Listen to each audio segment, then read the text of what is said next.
मुकुटेवाडी तालुका चंदगड जिल्हा कोल्हापूर। मी माझा तालुक्यात नाचणीत पहिला नंबर आलेला आहे आणि मला नंबर आल्यावर मला इथं त्यांनी मीटिंगमध्ये बोलवून घेतल्यानंतर मला सांगितलं की तुमचा असा कार्यक्रम आहे आणि आम्ही तुम्हाला बाहेरच्या देशाला पाठवणार आहे आणि तुम्ही तिथनं काहीतरी शेतीची माहिती घेऊन तुम्ही लोकांना शिकवण्यासाठी जाऊन यायचं आहे। मग त्याच्यासाठी आंबेडकर साहेबांनी आम्हाला बोलवून घेतलं आणि आमचा सर्व खर्च आंबेडकर साहेबांनी केला आणि विमानाने आम्हाला त्यांनी पाठवलं आणि तिथला संपूर्ण काय असेल जबाबदारी ते आपली माणसं लावून आमची सोय केली आणि आम्हाला परत विमानानं घेऊन परत घरी आले। त्याच्याबद्दल आम्ही आंबेडकर साहेबांचे अभिनंदन मानतो।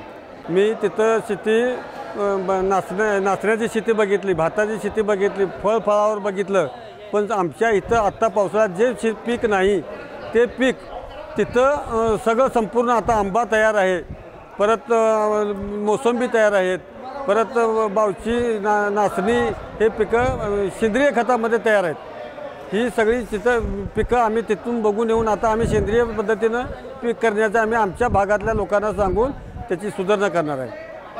नमस्कार, मी शरद देवेकर, शेतीमित्र पुरस्कार प्राप्त 2005।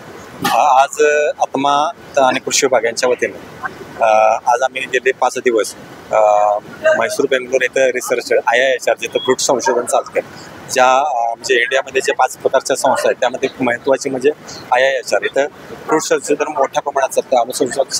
अणुसंशोधन हे केंद्र, त्यामध्ये बऱ्याचशे 300 प्रकारच्या झाडांची तिथं फ्रूट म्हणजे फळबाग झाडांची तिथं लागवड केली आणि त्या लागवडीत झालेल्या झाडांचा आम्हाला अभ्यास करायला मिळाला। तिथं 300 सायंटिस्ट काम करतात।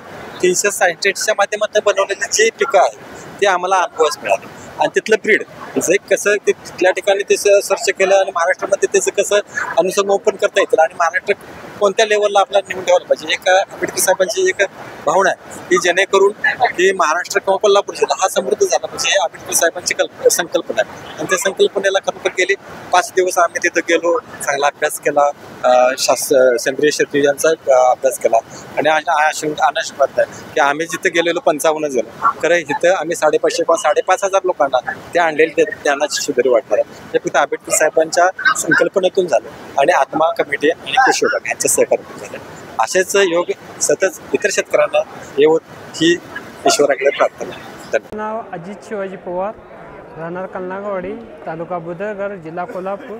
आम्ही बेंगलोरला गेलो होतो की नवीन काहीतरी शिकण्यासाठी, तर बेंगलोरमध्ये आम्हाला कळले की नवीन जाती कोणत्या आहेत, आंबा कसा लावायचा, पेरू कसा लावायचा, भात कसं घ्यायचं, हे आम्हाला नवीन तंत्रज्ञान तिथं शिकवलं। त्याच्यानंतर आम्हाला कुक्कुटपालनाची माहिती दिली, मत्स्य व्यवसायाची माहिती दिली, तिथं नवीन प्रयोग कसं घेतलं जातात, तुम्ही शेतात काय केलं पाहिजे याची आम्हाला त्यांनी तिथल्या ज्या अधिकारी होते कृषी विभागाचे त्यांनी आम्हाला पूर्ण माहिती दिली। तसेच आम्ही बेंगलोरला गेलो, म्हैसूरमध्ये आम्हाला शेती सेंद्रिय शेती कशी करायची ही आम्हाला दावलं। शेतात तुम्ही नवीन प्रयोग घेतल्यानंतर कोणतं वाण वापरलं पाहिजे, काय केलं पाहिजे, कोणत्या वेळी कोणतं खत घातलं पाहिजे हे आम्हाला म्हैसूरला सुद्धा शिकवलं।